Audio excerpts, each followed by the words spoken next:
तो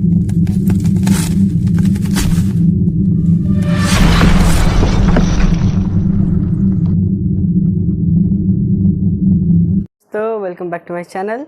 आज पढ़ाने वाले हैं बहुत इम्पॉर्टेंट टॉपिक जो बोर्ड्स में मतलब 4 से लेके 8 मार्क्स तक ये क्वेश्चन आता ही आता है। ये टॉपिक है reason for downward slope of demand curve. इसमें हम लोग रीज़न जानेंगे कि एक जो डिमांड कर्व है वो डाउनवर्ड स्लोपिंग ही क्यों होता है, इसका पीछे का रीज़न क्या है। ये रीज़न पे आपको 6 से 8 मार्क्स मिलता है, मिनिमम 4 मार्क्स। तो ये टॉपिक बहुत इम्पॉर्टेंट है आप लोग का बोर्ड्स के लिए। इस बार का बोर्ड्स में तो नहीं आया था, अगला बार आने का चांस है, मतलब 2024 में आने का ज़्यादा चांस है इस क्वेश्चन का। तो चलिए शुरू करते हैं। तो reason for downward slope of demand curve का पहला पॉइंट है law of marginal utility, law of diminishing marginal utility.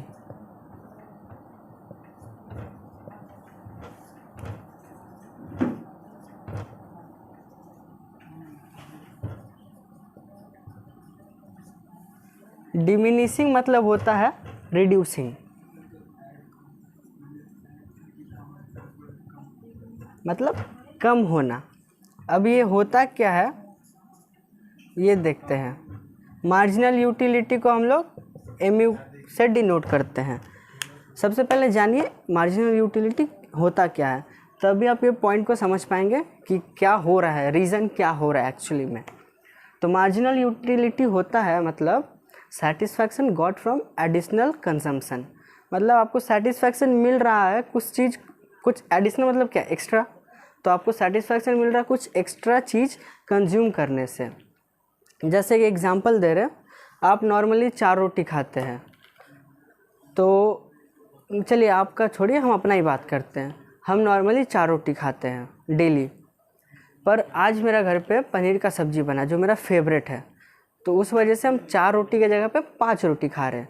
मतलब मेरा सेटिस्फैक्शन बढ़ गया, उस पनीर का सब्ज़ी की वजह से मेरा सेटिस्फैक्शन बढ़ गया, इसलिए हम रोटी एक एक्स्ट्रा खा लिए। मतलब एक एक्स्ट्रा रोटी खाने की वजह से मेरा सेटिस्फैक्शन और बढ़ गया, तो एडिशनल यूनिट कंज्यूम किए तो मेरा सेटिस्फैक्शन और बढ़ा। अब सेटिस्फैक्शन बढ़ा तो अब मन करेगा कि एक और रोटी खा लें, तो हम एक और रोटी खा लिए, तो मेरा सेटिस्फैक्शन और बढ़ गया। पर सेटिस्फैक्शन तो बढ़ रहा है, लेकिन जो हम एक और मैंने 4 से जो 6 रोटी खा लिए हैं, 2 एक्स्ट्रा रोटी खा लिए हैं, उस वजह से क्या मेरा पेट भर गया, तो अब और खाने का मन नहीं कर रहा, लेकिन सेटिस्फैक्शन बढ़ा हुआ है। तो क्या हो रहा है यहाँ पे, सेटिस्फैक्शन बढ़ने की वजह से आपका जो कंजम्पशन है वो कम जा रहा है। कंजम्पशन मतलब डिमांड कम जा रहा है। तो हम लोग क्या समझे, अगर मार्जिनल यूटिलिटी बढ़ता है तो कंजम्पशन कमता है। मार्जिनल यूटिलिटी मतलब satisfaction got from additional consumption, मतलब आप एक्स्ट्रा कुछ कंज्यूम कर रहे हैं जिस वजह से सेटिस्फैक्शन मिल रहा है।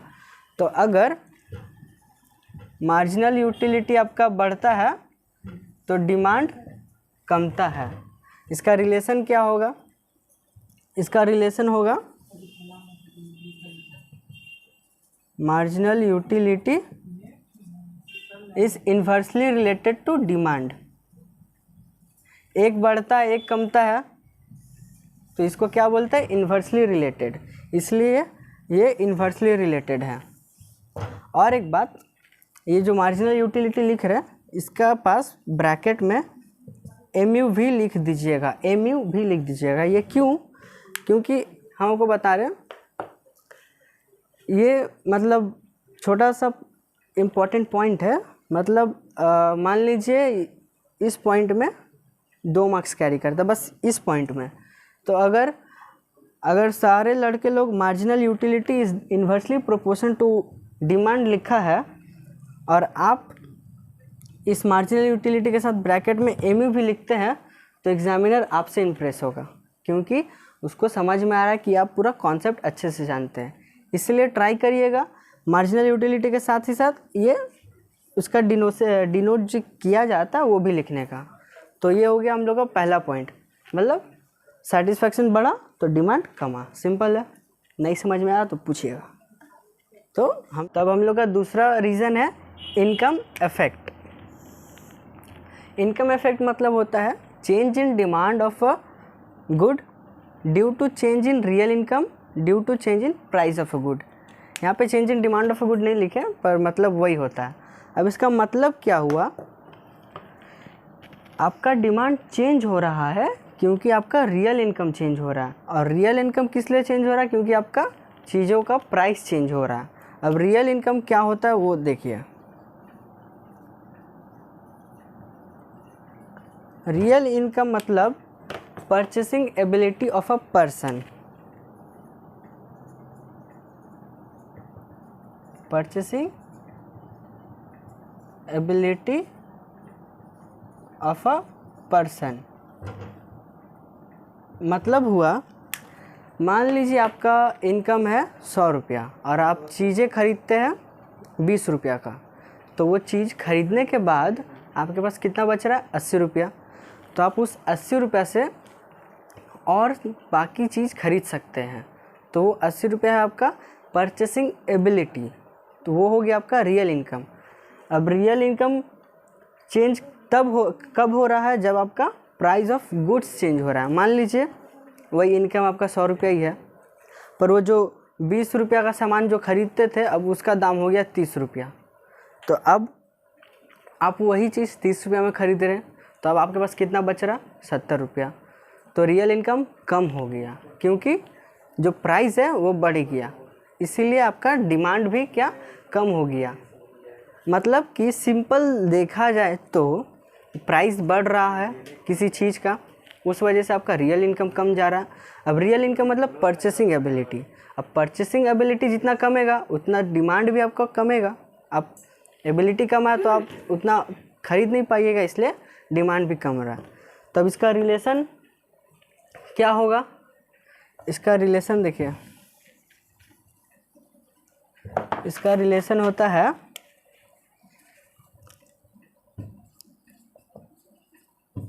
प्राइस बढ़ता है तो रियल इनकम कमता है।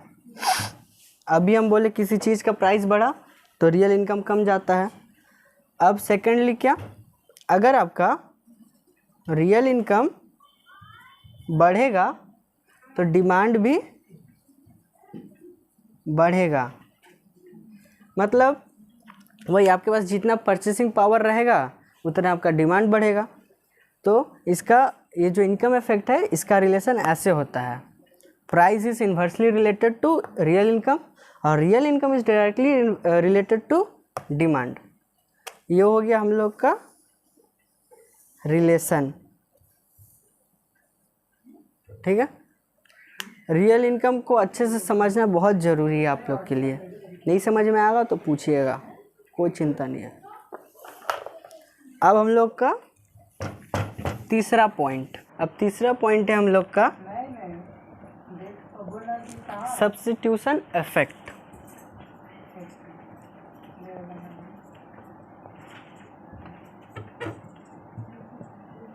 सब्स्टिट्यूशन इफेक्ट, सब्स्टिट्यूशन इफेक्ट मतलब क्या होता है, actual change in the demand of a good due to change in its price of its substitute good.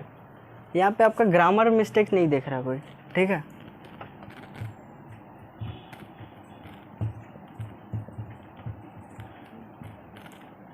Actual छोड़िए, सिंपली लिखते हैं चेंज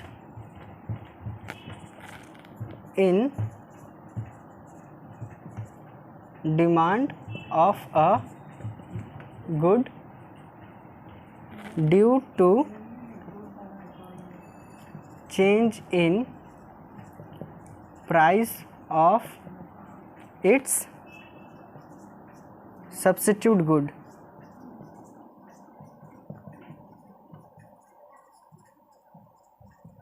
मतलब क्या हुआ, एक चीज़ का डिमांड देख लीजिए, मतलब क्या हुआ, एक चीज़ का डिमांड चेंज हो रहा है क्योंकि उसका जो सब्स्टिट्यूट गुड है उसका प्राइस भी चेंज हो रहा है। सब्स्टिट्यूट गुड मतलब वही आपका टी कॉफ़ी ले लेते हैं, तो यहाँ पे टी का डिमांड चेंज हो रहा है क्योंकि उसका substitute good, it's substitute good मतलब उसका सब्स्टिट्यूट क्या, कॉफ़ी, कॉफ़ी का प्राइस चेंज हो रहा है, इस वजह से टी का डिमांड भी चेंज हो रहा है। तो बस इसमें इतना ही है। इसका रिलेशन आप ऐसे लिख सकते हैं,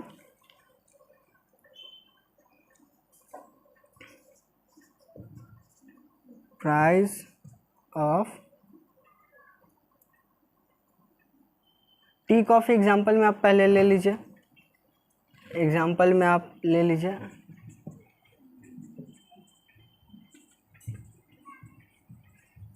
टी एंड कॉफ़ी। तो अब इसका रिलेशन क्या हो गया देखिए, price of coffee is directly related to demand of tea. यहाँ पे डिमांड ऑफ टी नहीं, यहाँ पे हम लोग को इन्वर्सली रिलेशन दिखाना है ना, तो यहाँ पे डिमांड ऑफ कॉफ़ी ही दिखाएंगे।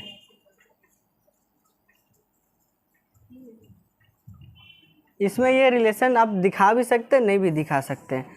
मेन आपका इसमें क्या है, मेन आपका ये वाला है, एक चीज़ का डिमांड बदल रहा है क्योंकि उसका जो सब्स्टिट्यूट गुड है उसका प्राइस चेंज हो रहा है, मतलब कॉफ़ी का प्राइस बढ़ा जिस वजह से टी का डिमांड बढ़ गया, और टी का डिमांड बढ़ा तो ऑटोमेटिकली जो कॉफ़ी था उसका डिमांड कम हो गया। तो यहाँ पे वही रिलेशन सब बताया गया। आप इसको लिख भी सकते नहीं भी, पर ये जो है ये मेन है, ये रिलेशन इसमें उतना इम्पोर्टेंट नहीं है। तो अब हम लोग का जो है चौथा है, चौथा रीज़न है increase in number of consumer. इसमें मिनिमम 4 पॉइंट्स तो पूछता ही है।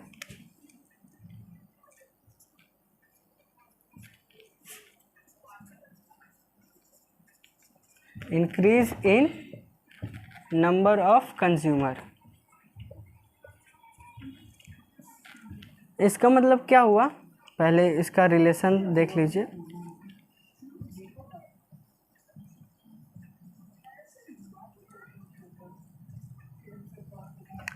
इसमें देखिए क्या हो रहा है, प्राइस बढ़ रहा तो नंबर ऑफ कंज्यूमर कम जा रहा है। अगर increase in number of consumer क्या माने, जितना ज़्यादा कंज्यूमर बढ़ेगा उतना डिमांड भी बढ़ेगा। तो अगर प्राइस ही बढ़ा दिया जाएगा तो डिमांड कम हो जाएगा, जैसे नॉर्मली होता है। तो इसलिए प्राइस बढ़ा तो डिमांड अपने आप कम हो गया। अब यहाँ पे लास्ट है 5वां पॉइंट, मल्टीपल यूज़।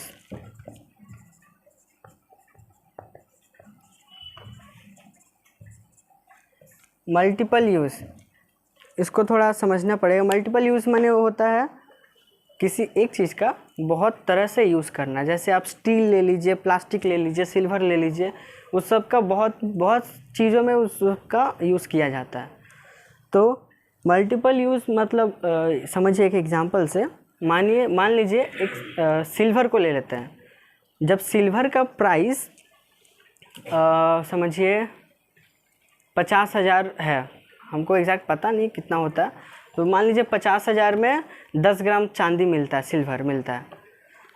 तो उस समय वो इतना महंगा है जिस वजह से लोग क्या कर रहे हैं, ज्वेलरीज कीन रहे हैं, माने कुछ महंगा चीज़ ही बना रहे हैं, जैसे ये ज्वेलरीज हुआ, ऑर्नामेंट्स हुआ, यही सभी कीन रहे हैं। पर ये मान लीजिए आप ये जैसे सिल्वर का प्राइस 50,000 था, तब लोग ज्वेलरीज खरीद रहे थे। अब उसका दाम घट के 20,000 हो गया, मतलब बहुत ज़्यादा ही कम गया। तो अब लोग क्या कर रहे हैं, अब वो चांदी का बर्तन भी ले पा रहे हैं। तो ये होता है प्राइस में इफ़ेक्ट के वजह से उसका बहुत सारे चीज़ों में यूज़ होना। तो जब दाम ज़्यादा था तो लोग ज्वेलरीज किन रहे थे, अब जब दाम कम गया तो लोग अब उसका बर्तन भी ले रहे हैं, इसलिए इसको मल्टीपल यूज़ बोलते हैं। सिल्वर हुआ या फिर स्टील हुआ, प्लास्टिक हुआ, ये सब मल्टीपल यूज़ गुड्स हैं। तो इसका रिलेशन क्या है देखिए, जब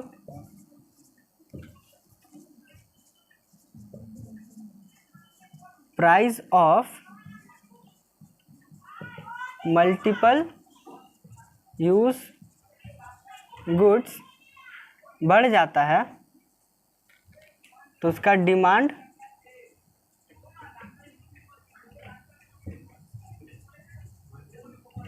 डिमांड कम हो जाता है, यही ना।